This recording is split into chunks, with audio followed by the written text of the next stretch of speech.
Bienvenue sur LMA BFR, aujourd'hui je vous emmène à la recherche de la perche en lac et je vous donne toutes mes astuces.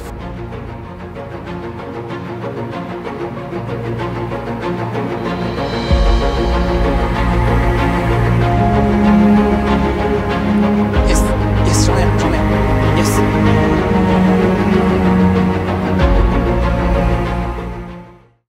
Alors ici les amis, on est sur un plan d'eau que j'ai pêché dans la dernière vidéo, mais pas entièrement. Du coup, on peut dire que c'est des spots que j'ai jamais pêché, même si j'ai pêché l'autre bout, j'y retournerai peut-être tout à l'heure. Et donc j'ai prévu mon attirail complet pour la recherche de la perche. Et donc je vais vous présenter ça en début de vidéo.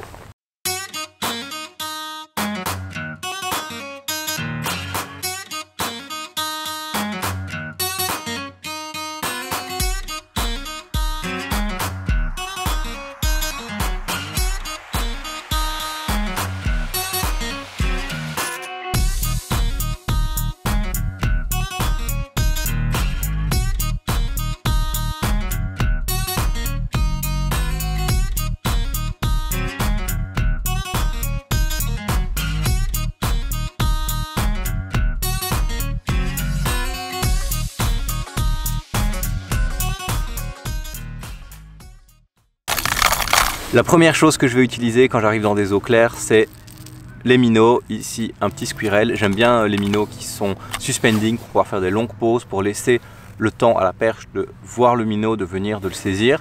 Ici, je ne vais pas l'utiliser beaucoup aujourd'hui parce que les eaux sont un peu teintées, même dans le fond du lac. Il y a une communication avec une rivière et avec la crue, ça fait que voilà, il y a quand même de l'eau boueuse qui rentre. Alors évidemment, un incontournable quand je recherche la perche, c'est les crocs. Ici, monté donc en head rig, pour vraiment aller se positionner sur le fond, laisser les pinces vers le haut et avoir vraiment une proie qui est sur la défensive. Ça va alerter la perche, ça va vraiment la mettre en mode alimentation, vraiment réveiller son agressivité. Mais les crocs se montent pas que comme ça.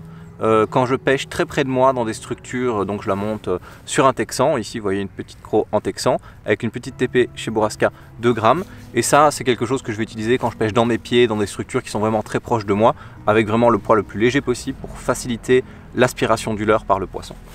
Une fois que je dois pêcher plus loin mais que je vise quand même des obstacles, je vais souvent utiliser des petits combos comme ça. Donc ici on a une tête articulée avec un hameçon texan toujours, et ça me permet de pêcher à la fois loin et dans les obstacles.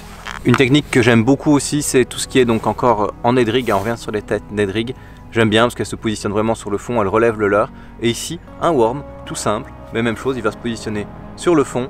Il va présenter vraiment bien droit, une belle proie pour la perche. Et souvent, c'est carton plein. Un leurre que j'utilise depuis pas très longtemps, et je remercie Kevin de m'avoir montré ça, c'est les tubes en fait. C'est très peu utilisé mais très efficace pour plusieurs raisons. Premièrement, quand on choisit bien son combo, on a un hameçon qui va très loin sur le leurre, donc ce qui permet d'avoir un bon taux de réussite au ferrage. Deuxièmement, vous voyez, la tête plombée est cachée dans le tube, donc ça veut dire que quand je pêche sur des surfaces type rocher, etc., les poissons qui sont éduqués n'entendent pas le bruit du plomb ou du tungstène sur le fond, donc ça c'est vraiment super. Et puis pas beaucoup de vibrations, ça passe partout. Voilà, on peut même remettre un petit morceau de plastique de leurre sur la hampe de l'hameçon pour éviter les accroches. C'est vraiment un leurre que je vais utiliser beaucoup aujourd'hui. En plus là je l'ai un peu gavé d'attractants à l'intérieur, donc quand la perche va venir, va le goûter, ça va encore plus l'encourager à partir avec. Voilà, je pense que je vais commencer avec ça aujourd'hui, mais j'ai mis une agrafe, hein, donc je peux varier en fonction des situations. Et c'est vraiment le but aujourd'hui, c'est vous montrer dans quelle situation je vais utiliser quel leurre. Ici je vais commencer sur une plage, il ne doit pas y avoir beaucoup d'accros, et donc je vais commencer là-dessus pour pêcher assez rapidement, balayer la zone et voir si j'arrive à trouver du poisson actif.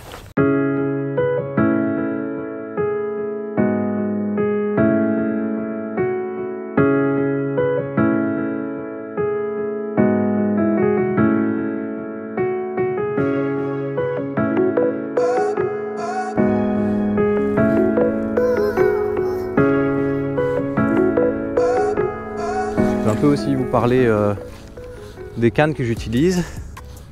Donc ici je suis sur une 7,21 grammes en spinning avec un petit moulin en 2000. C'est assez pour la perche.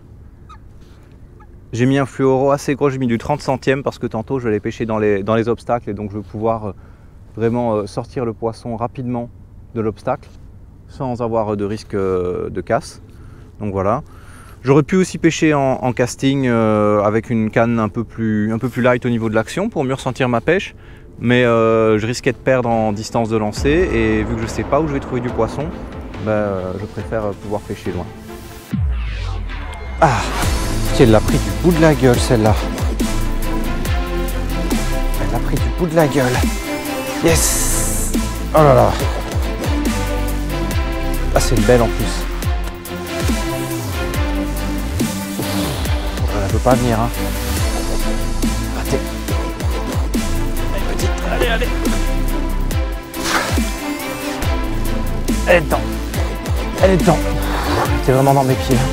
Un ballon.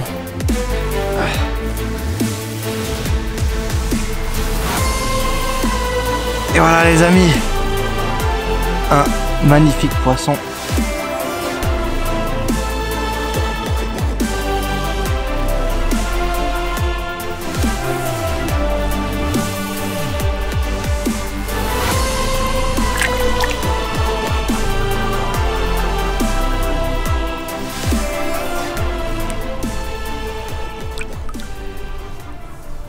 Ah ben voilà les amis, j'y croyais plus là. Oh là là, après des heures et des heures de recherche. Pour vous en vidéo c'est pas grand chose, mais je vous jure que quand on prend pas aucune tape, rien, on n'y croit plus à la fin. Et du coup je suis revenu sur un spot que j'avais fait la dernière fois avec Kevin. C'est peut-être même la perche que Kevin a fait. Je comparerai en vidéo, on verra. Mais voilà, en tout cas j'ai dû gratter, gratter, gratter. Ici il y a beaucoup d'accros, du coup je suis passé en texan avec l'accro noir parce que les os ont diminué par rapport à la dernière fois mais sont restés bien teintés, donc le coloris noir c'est vraiment quelque chose que j'aime bien dans ces conditions là. J'utilise pas souvent mais là vraiment un jour comme aujourd'hui c'est parfait pour le sortir. Je suis content, 45 pour le premier poisson, j'espère que ce sera pas le seul. On continue.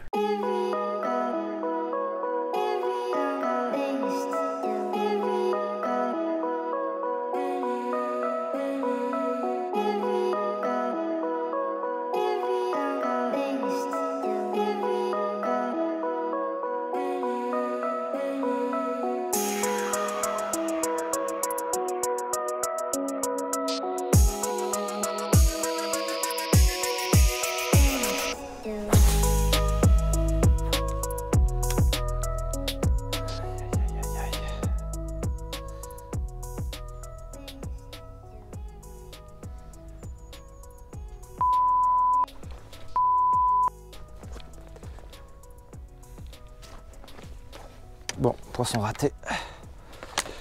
Il était bien là. Bon ben voilà, j'ai raté une perche là vraiment dans ce coin là. Je pêchais là-bas. Avec le tube, là j'avais mis le tube. Premier lancé là sous l'arbre, il y avait je pense que c'était une perche. Hein. J'ai pas eu de traces dedans ou quoi. Donc ici il n'y a pas de cendre.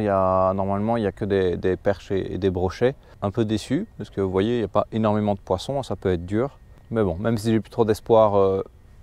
Pour aujourd'hui, on n'abandonne pas et on continue, c'est la règle. Et ici du coup, je pêche une surface avec pas trop d'accros. C'est un fond un peu vaseux, du coup je suis passé en Carolina avec une croc en sunrise. Les eaux sont fort claires ici, hein. C'est les eaux les plus claires que j'ai depuis le début de la journée. Et donc je suis sûr qu'il y a du poisson, même si ça ne mord pas beaucoup, il fait froid, le poisson est léthargique. Je vais faire le max pour arriver à en déclencher un.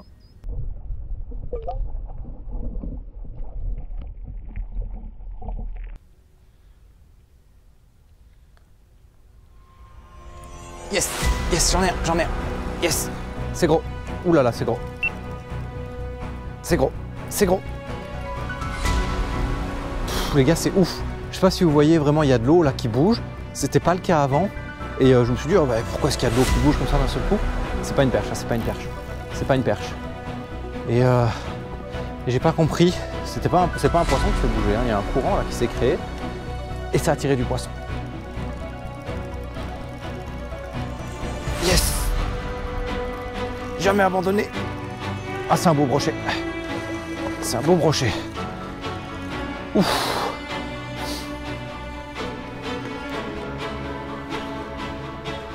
Yes.